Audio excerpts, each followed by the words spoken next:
Hola, weirdos y weirdas, ¿qué tal? ¿Cómo estáis? Sed bienvenidos un día más a mi cueva. Sed bienvenidos un día más a Videoclub Weird, con casi 30 años de carrera, desde que diera comienzo, pues digamos que su andadura musical, de la banda originaria de Vigo, Killer Barbies, con pues, la publicación de su primer larga duración, con ese Dress to Kill de The Killer Barbies, allá por 1994, digamos que casi 3 décadas en las cuales pues la popularidad de la banda ha conocido pues distintas cotas, primero petándolo en territorio nacional, luego pues petándolo aún más si cabe en tierras germanas, hasta pues llegar a un momento de relax, de letargo, ¿no? Que parecía que iba a ser definitivo, aunque afortunadamente para los aficionados,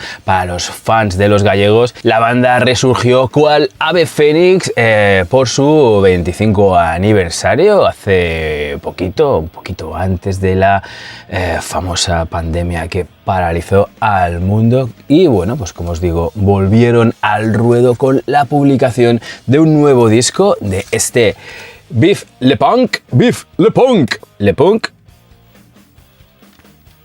y con gira de reencuentro y de presentación de este nuevo disco. Personalmente, The Killer Barbies es una de mis bandas favoritas de siempre, y es que ya desde que sacaron su primer disco, aparte de la música, que pues ese punk rock rápido ramoniano, que la verdad es que me enrolla mucho, pues uno se ponía a mirar la contraportada del disco y veía pues a estos zagales, ¿no? En un cuarto lleno de pósters, llenos de discos de vinilo, llenos de cómics, llenos de muñequitos, y pues uno sentía en aquellos primeros años, ¿no? De la década de los 90, ¿no? En esos años en los que pues uno se tenía que refugiar en el cine de Kevin Smith, ¿no? Para reconocer a otros iguales, ¿no? Para sentir que no estabas solo en el mundo. Pues tú veías a estos individuos, ¿no? Con todas esas cosas que a ti también te molaban, que estaban también muy lejos, pues eso, de la impostura friki actual, porque allá por los 90, como habré comentado en más de una ocasión, pues si te querías comprar una camiseta de Spider-Man,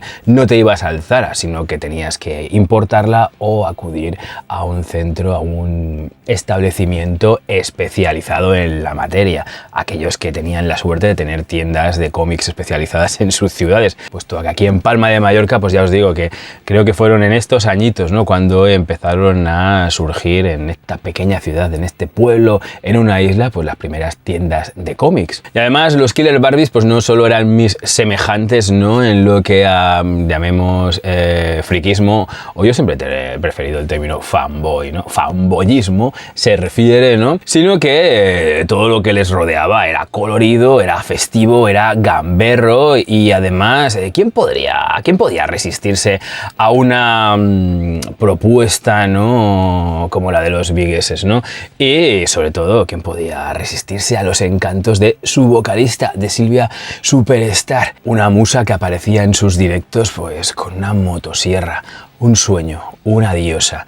Si no, mirad esta foto en la que salgo yo con cara de bobo, con esa cara de tontaco, ¿no? Ahí, sin creerme que esté compartiendo el mismo metro cuadrado con semejante diosa. No está hecha la miel para la boca del asno. Los Killer Barbies han tenido prácticamente casi de todo, ¿no? Y entre todos sus proyectos, pues tienen en su haber hasta dos películas protagonizadas por ellos. Chupaos esa, hombres G. Y además dirigidas nada más y nada menos que por un director patrio de culto, por Jesús Franco, Jess Franco, el Tito Jess, que dirigió pues la película del 96 que hoy protagoniza este Videoclub Weird, Killer Barbies. Pero es que en 2002 los Killer Barbies, el Tito Jess, volvieron a las andadas con su Killer Barbies vs. Drácula. Pero no me enrollo más, hoy toca hablar de Killer Barbies de 1996, así que empezamos.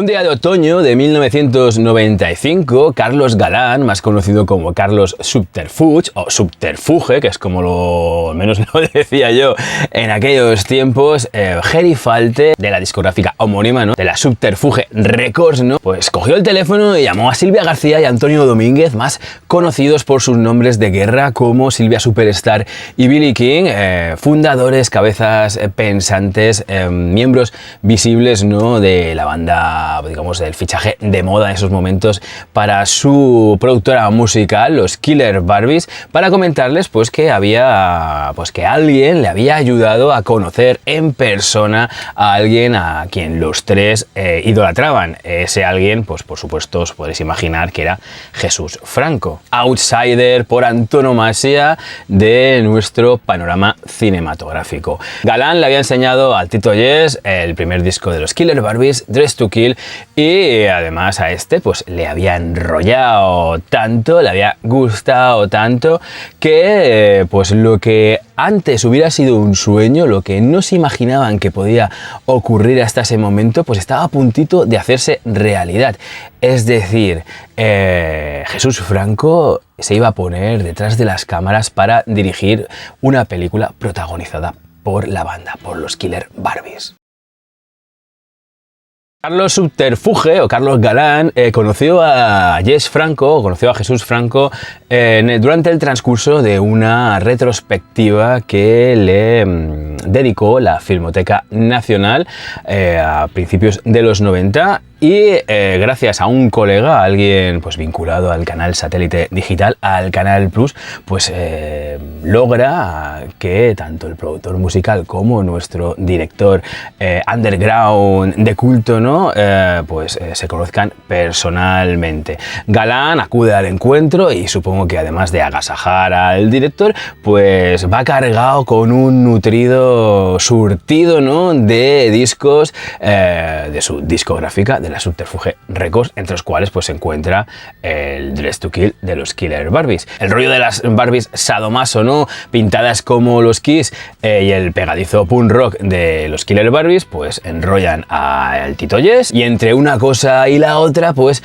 parece ser que se llega, digamos que a la conclusión de que a ambas partes les molaría colaborar, ¿no?, en una película protagonizada por la banda viguesa, por los Killer Barbies, pero por supuesto sin convertirlo en un musical ñoño. De hecho, Franco tiene un guión a medio hacer, un guión a medio cocinar, que recibía el título de Ojos Sangrientos, y decide que pues sería buena idea retocarlo, ¿no?, para que este libreto fuera la primera aventura de los Killer Barbies en la gran pantalla. Permitidme un inciso. Por un lado, reconozco que yo no soy muy fan del cine de Jesús Franco, la verdad es que no soy muy ducho en la materia, soy prácticamente un profano, ¿no? He visto 4 o 5 pelis, pero sí que he visto las de los Killer Barbies porque la banda, como os he comentado antes, es de mis grupos musicales favoritos.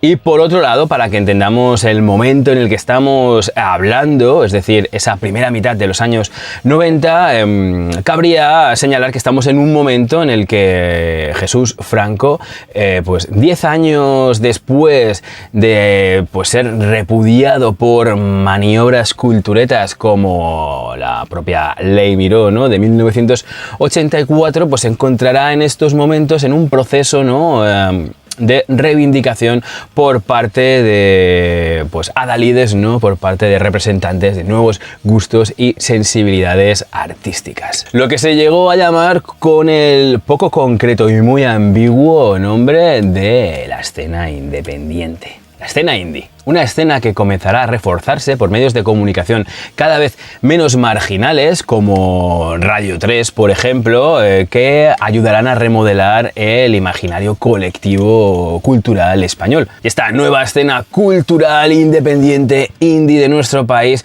pues será muy compatible con la filosofía de vida de nuestro director de culto, de Jes Franco, ya que esta nueva escena cultural pues hará gala de un rechazo total, ¿no?, de toda manifestación artística pasada orientada a los jóvenes, aceptadas por las élites digamos un poco más academicistas, por llamarlas de alguna forma, pues como por ejemplo la movida madrileña, mostrando interés por otro tipo de manifestaciones artísticas, culturales, alternativas, y por el do it yourself, que fue bandera de Jesús Franco durante prácticamente toda su carrera cinematográfica. Enlazando con esto, pues cobrará gran importancia el consumo de plataformas alternativas, de más media alternativos, ¿no? De índole más amateur, para saciar ese nuevo hambre cultural, pues de las nuevas generaciones. Imprescindibles, importantísimos para, pues eso, para todo esto,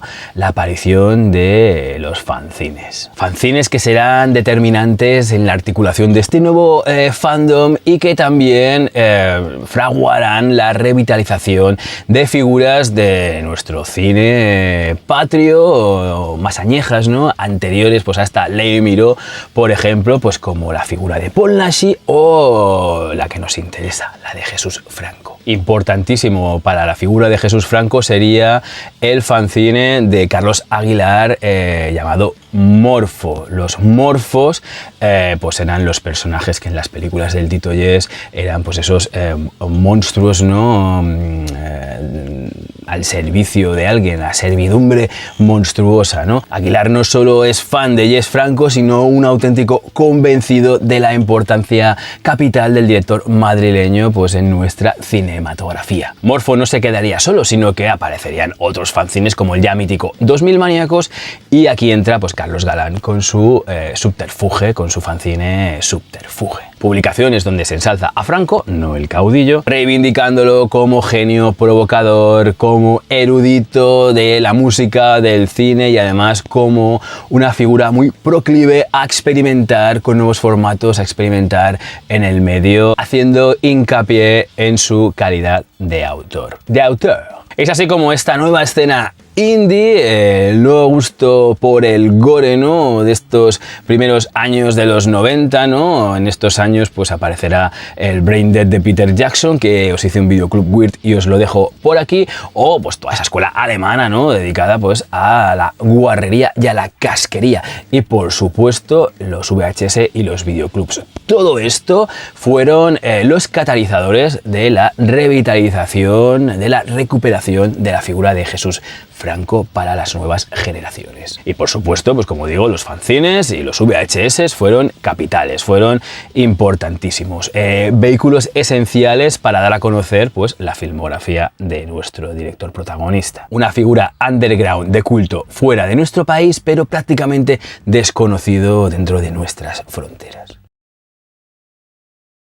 Por su parte, pues Carlos Galán, Carlos Subterfuge, con ganas y ambición de hacerse notar pues dentro de esta nueva escena cultural, pues funda este fanzine. Una publicación dedicada pues al cine serie B, a los cómics, al gore y a todo lo que en aquel momento se denominaba como cultura basura. A partir del tercer número incorpora el elemento musical. El tercer número de su fanzine pues incluía 4 temas, entre los cuales encontramos a bandas como La Perrera, como Cornflakes o como Cerebros Exprimidos, que estos eran de Mallorca. Una ambición multidisciplinar que la acabará convirtiendo pues en uno de los abanderados, ¿no?, de la nueva escena indie patria, y a Subterfuge pues en una de las discográficas independientes más importantes de nuestro país. A todo ello pues con una línea editorial de marcado rechazo al sistema político institucional y a lo socialmente establecido, mostrando pues una especie de resentimiento juvenil hacia la generación anterior pues en todos los campos artísticos. 1993 es un año también importante porque este nuevo gusto cultural llegará pues a una nueva cota de visibilización, ¿no?, por parte de pues digamos el público más amplio, ¿no?, cuando Canal Plus comienza a emitir piezas, y entre estos especiales pues el llamado titulado como Generación Mercromina, en el que se podían ver cortometrajes de nuevos realizadores, todos allegados, ¿no?, al Festival de Cine Fantástico y de Terror de San Sebastián. Estamos hablando de cortometrajes de Alex de la Iglesia, de Santiago Segura o de Pablo Berger, evidenciando así pues una nueva sensibilidad, un nuevo gusto, todo ello abanderado, ¿no?, por la película de Alex de la Iglesia, Acción Mutante, que también nos hizo un videoclub weird y que os lo dejo aquí, como máximo exponente, ¿no?, de este momento, dando a entender que no solo hay un nuevo gusto, que una nueva sensibilidad, sino que hay también pues un grupo de nuevos realizadores, de nuevos productores y de nuevo público, es decir, que hay negocio aquí que se puede monetizar, reforzando además toda esta idea, pues para muestra, pues la creación, la fundación por parte del periódico El País de, digamos, la revista semanal cultural El País de las Tentaciones, una publicación pues dirigida a este nuevo público y también a intentar atraer, pues eso, nuevas miradas, nuevas gentes que se sumen a esta escena indie, ¿no?, de principios de los 90. Ese mismo año es el año en el que Filmoteca Española encarga a Carlos Aguilar pues la organización de esta retrospectiva que he comentado antes, una retrospectiva de un director que tenía más de 150 películas en su haber y que en nuestro país estaban prácticamente pues la mayoría sin estrenar o se habían estrenado en vídeo. Carlos Galán, Carlos Subterfuge, acude a esta retrospectiva de la mano de su colega Tomás Cima de Villa, pues que en esos momentos trabajaba para el canal Satélite Digital, para el Canal Plus, y conocerá a Jesús Franco, quedando pues ambos, ¿no?, impresionados, gratamente satisfechos, ¿no?, de este encuentro, ¿no?, y es cuando comienza a gestarse el germen de la futura película de los Killer Barbies. Sin embargo, antes de todo esto, el tío Jess ya había dado un pequeño paso, ¿no?, para afianzarse, para relacionarse más, para unirse, ¿no?, a esta nueva escena independiente, puesto que antes de Killer Barbies dirigió el videoclip de otra de nuestras bandas más famosas de la época, ¿no?, otra banda abanderada, ¿no?, de esta escena indie musical, es decir, el tío Jess dirigió el videoclip del tema Himno Generacional 83 de Los Planetas. Un videoclip en el que, bueno, él lo rodó celuloide, incorporando pues su peculiar estilo y toda la imaginería del cine de explotación. Un videoclip que causó pues cierta controversia, puesto que fue censurado prácticamente por todos los canales de televisión. Ningún canal de televisión, excepto la catalana TV3, pues emitió este videoclip.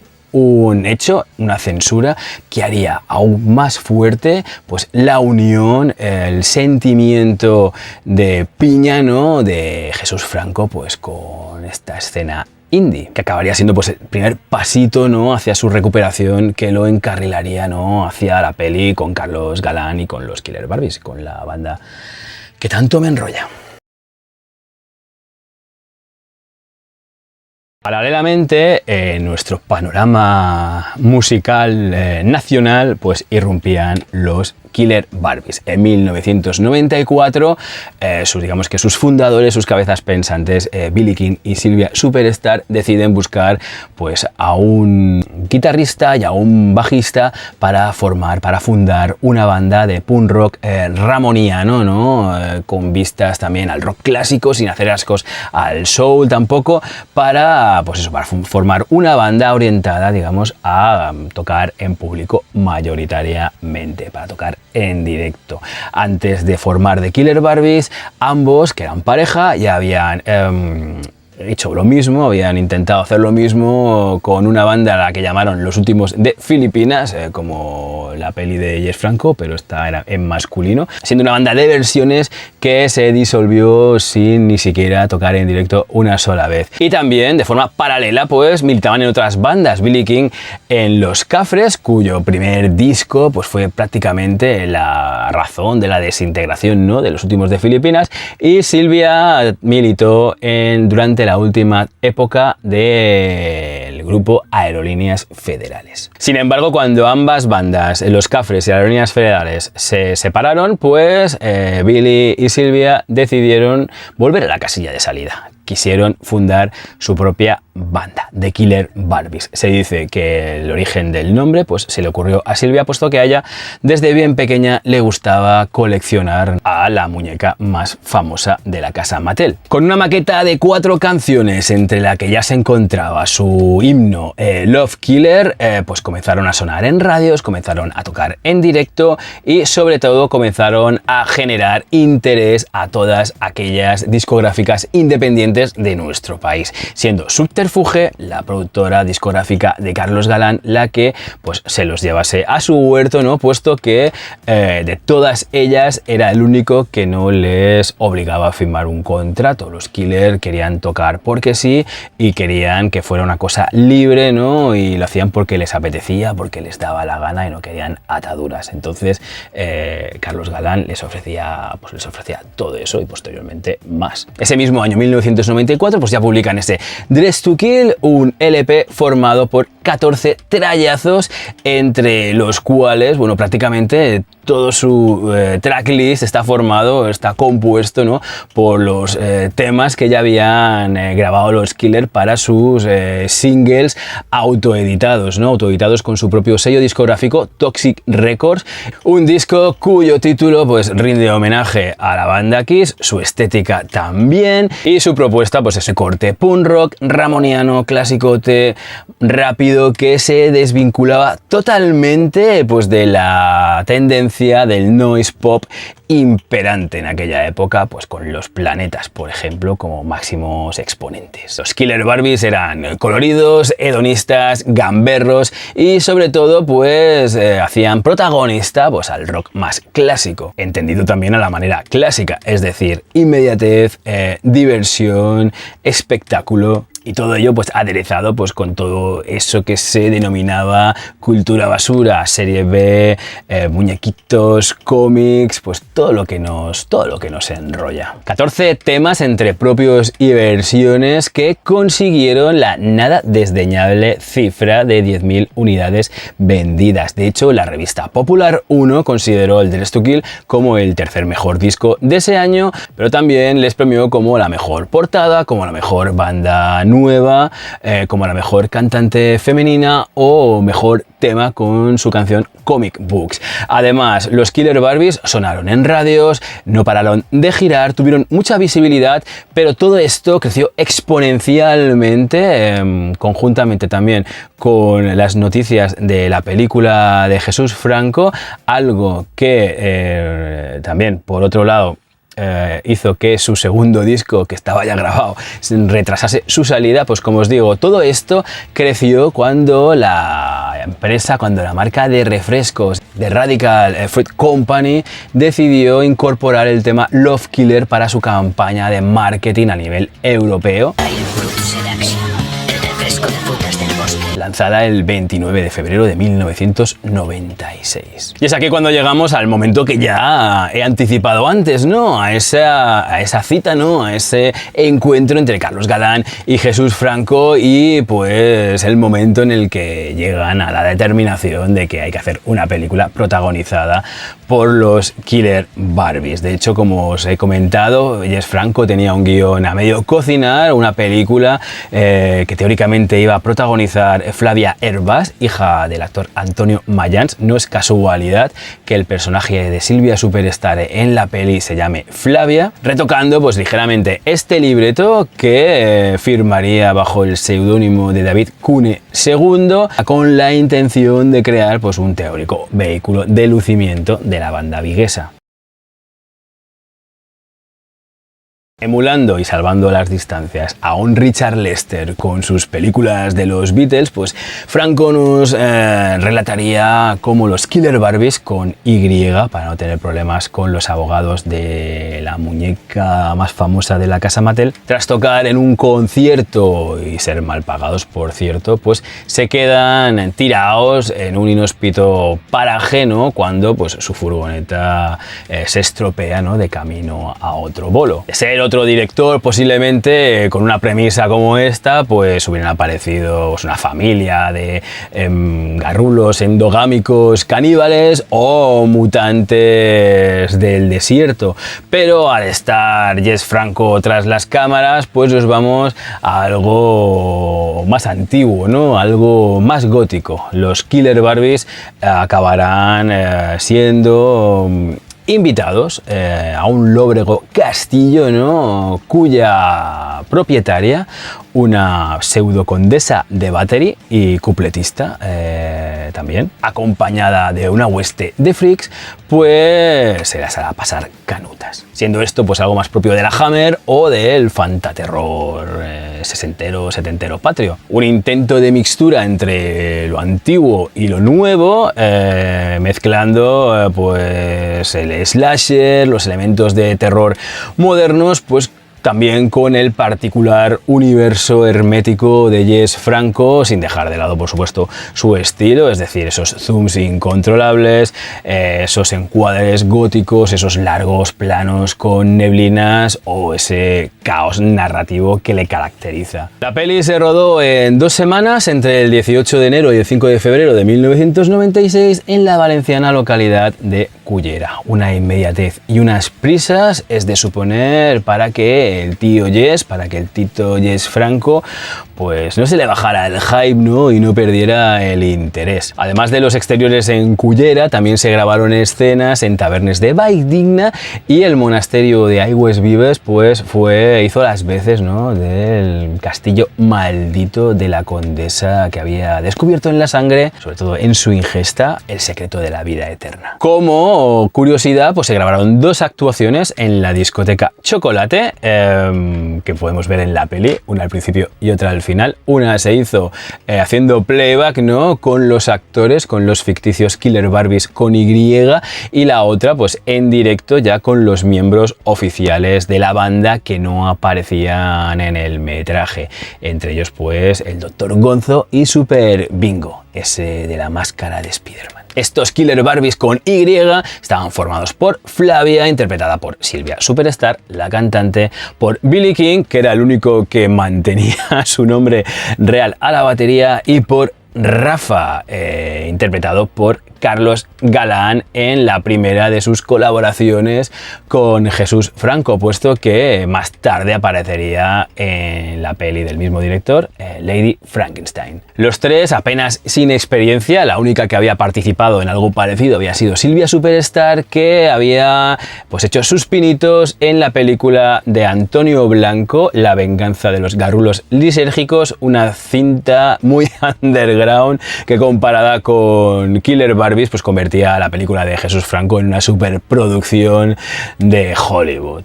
El resto de la banda está formado pues por Sharon, que es la gogo que baila en bikini o en ropa interior, interpretada por Angie Barea, que más tarde también haría una colaboración, una pequeña aparición en otra peli de culto de nuestro cine más underground, en la peli Karate a muerte en Torremolinos, interpretando pues a una monja surfera, una película en la cual pues colaboró en el soundtrack, ¿no? Con su banda Orgasmical. A los teclados encontramos a Mario, el inglés de la banda, el que no habla en toda la película en castellano, interpretado por Charles S. Chaplin, nieto de ese Chaplin. En lo que se refiere a los malos de la función, estos estarían liderados por el siniestro y enamorado Arkan, secretario de la condesa, y al que le ponía rostro el veterano Alfredo Sánchez Bell, más conocido pues, por su nombre artístico Aldo Sambel, un curtido actor con más de 300 créditos en su haber y una cara habitual del spaghetti western, trilogía del dólar incluida. También tenemos a un joven e incipiente Santiago Segura, que ya pues se había granjeado cierta popularidad gracias a sus cortos y a sus interpretaciones, a su participación en las 2 primeras pelis de Alex de la Iglesia, en Acción Mutante y en El Día de la Bestia. De hecho, pocos días después de incorporarse al rodaje de Killer Barbies, Segura fue a recoger su Goya como mejor actor revelación por su papel como José Mari, el satánico de Carabanchel. Aquí Segura pues hace de una especie de garrulo asesino con muy pocas luces, lo que vendría a ser una especie de caracuero cañí, que va siempre acompañado por dos siniestros enanos dementes, interpretados por Alberto Martínez y Pepa López. Y para interpretar a la condesa vampira de Von Fledermaus, a la antigua cupletista Olga Luchán, tenemos a toda una veterana del cine del país vecino de la bota, de nuestros amigos transalpinos, de nuestro amado cine italiano. Estamos hablando de Mariangela Giordano, que era la que hacía de madre, ¿no?, del pequeño y también muy siniestro Pietro Barzoccini en Masacre Zombie o en La Noche del Terror o en Burial Ground, que es el título que recibió internacionalmente. La actriz, la veterana actriz, en esos momentos contaba con 59 años de edad y la verdad es que la mujer se la veía todavía muy bien, estaba de muy buen ver. Siendo una película donde los Killer Barbies son los protagonistas, pues en la banda sonora no podrían faltar sus temas. De hecho, temas que escuchan ellos mismos en la furgoneta cuando van de camino al otro bolo y se les estropea y acaban pues con todo este fregado que pasa en la peli. Pero bueno, suenan 4 de sus temas, de los más populares, ¿no?, de aquel momento, entre los cuales están Love Killer, por supuesto, y I Wanna Live in Tromaville. También escuchamos el No Future, que aparecía en uno de los singles previos. Otra banda de la casa de la discográfica Subterfuge que aparece en Killer Barbies son los mallorquines Sexy Sadie. Estos incorporan 9 temas de sus primeros 2 discos, entre los cuales encontramos pues su popular In the Water. No había garito en la época en el que no sonase, pero también escuchamos el Let Me Rock You o su Plastic Face. La verdad es que son temas como que mucho más atmosféricos que los coloridos, que las coloridas canciones de los Killer Barbies. La verdad es que los Sadies también le flipaban mucho al Tito Yes y estos repitieron en la siguiente película, en la cual también Subterfuge estuvo metida, está ya directamente a vídeo, que fue Tender Flesh. Gracias a Canal Plus y al bombo y platillo de Subterfuge, la discográfica independiente, pues yo creo que con más visibilidad, ¿no?, del panorama patrio, más la banda indie de moda del momento, la película de Jesús Franco, Killer Barbies, contó con un amplio apoyo mediático. Primera vez que Franco se encontraba en dicha tesitura, es decir, acudiendo a medios más generalistas, ¿no?, a explicar qué estaba haciendo y en qué consistía su película, vamos, lo que viene siendo pues hacer promo de toda la vida. La película se promocionó como la vuelta a la dirección de Jesús Franco, una cosa que pues era verdad a medias. Es cierto que la carrera de Franco pues no paró prácticamente, este hombre no paró de hacer sus movidas. Lo que sí es cierto que entre 1992, cuando presentó pues su montaje del Quijote de Orson Welles y su última película de ese momento, y la de los Killer Barbies, hubo un intervalo, un impasse de 4 años en el que nuestro director pues apenas hizo nada. La peli se estrenó el 10 de mayo de 1996, 2 días antes de su cumple, que cumpliría 66 tacos ese mismo año, intentando pues aprovechar el rebufo del éxito de cintas como El Día de la Bestia de Alex de la Iglesia. Sin embargo, pese a que se estrenó en más salas de las que Jesús Franco pudiera imaginar y la pudieron ver unos 30.000 espectadores, generando pues una recaudación de unos 84.000 euros, es de suponer que en aquellos momentos en pesetas debieron ser unos 15 millones de pesetas según cifras oficiales, pues la peli duró poco en cartelera. De hecho, si no me equivoco, fue la última película de Jesús Franco estrenada directamente en cine. El resto, cuando el hombre ya se acogió, digamos que a las bondades del sistema de vídeo, bondades en lo que a su estilo y su filosofía y su forma de trabajar se refiere, pues lo dicho, fue la última película de Jesús Franco estrenada en pantalla grande. Una película que no dejó indiferente a nadie. Al público más generalista, que posiblemente se esperaba encontrar pues con una nueva El Día de la Bestia, bestia, puesto que también digamos que la imagen de la peli es Santiago Segura, el póster, la carátula, aquí tenéis esta carátula dibujada por Miguel Ángel Martín, artista oficial de Subterfuge Records, ¿no? Hizo también las portadas del primer disco de Sexy Sadie o de todos esos recopilatorios que la discográfica sacaba regularmente, pues reforzaban la idea de que esto era una película de Santiago Segura. Craso error. Pues claro, la gente acudió a las salas de cine esperando ver Un día de la bestia más, esperando encontrarse a José Mari, el metalero vallecano y satánico, ¿no? Y se encontraron pues con algo muy distinto, ¿no? Con una peli muy de nicho, muy serie Z, con un presupuesto prácticamente inexistente y con actores, con actores no profesionales, en su mayoría. Sin embargo, los, digamos que amantes de Jesús Franco, sus fans, ¿no?, de toda la vida, tampoco acabaron satisfechos con este Killer Barbies, puesto que echaron en falta la idiosincrasia del director. Señalaron con el dedo que nuestro director protagonista pues se rindió, ¿no?, a una fórmula más comercial, intentó mezclar su estilo pues con nuevas maneras, ¿no?, más del gusto del gran público, pero que, bueno, pues que le salió rana. De hecho, pues se dieron cuenta de que el director había hecho cosas mucho mejores que este Killer Barbies.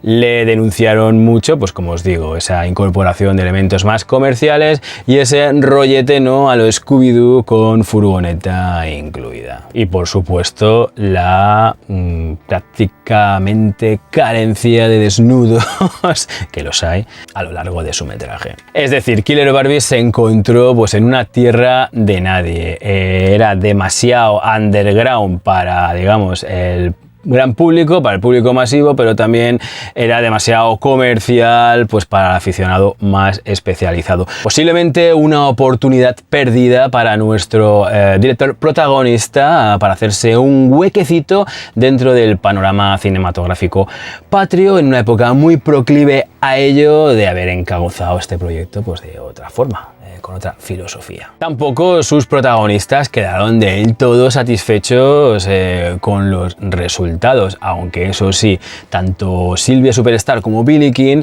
pues declararon en más de una ocasión que la experiencia pues fue positiva, fue alucinante, se lo pasaron muy bien, pese que los resultados fueran los que pudimos ver en pantalla. Ellos pensaban que cuando grababan las escenas pues todo eso luciría espectacular, pero bueno, luego vieron cómo salió la cosa y bueno, pues no. no era todo lo espectacular, ¿eh? En su cabeza era mucho mejor. Incluso la productora, 3 días antes de finalizar el rodaje, les plantó un contrato, la posibilidad de rodar 2 películas más. Algo a lo que la banda, pues siendo coherentes, ¿no?, con su forma de ver las cosas, pues declinó dicha oferta. Pero es cierto que esto alimentó ese rumor, ¿no?, largamente extendido, ¿no?, hasta pues la cristalización, ¿no?, de la secuela Killer Barbies vs Drácula, grabada en un contexto y en un momento totalmente distintos y diferentes al de esta película. Antes de todo esto pues corrió el rumor, recordad que estamos en una época en la que no había internet, no había nada, ¿no?, revistas especializadas también muy pocas, pues ese rumor de enfrentar a los Killer Barbies contra Frankenstein, un rumor que también Jesús Franco alimentó en algunas entrevistas, afirmando que a él le molaría, le hubiera molado hacer de los Killer Barbies pues su particular parchís, ¿no?, y enfrentarlo pues a toda clase de monstruos clásicos. Pero bueno, otro rumor de la época surgió en el Festival de Sitges de ese mismo año, de 1996, cuando pues un responsable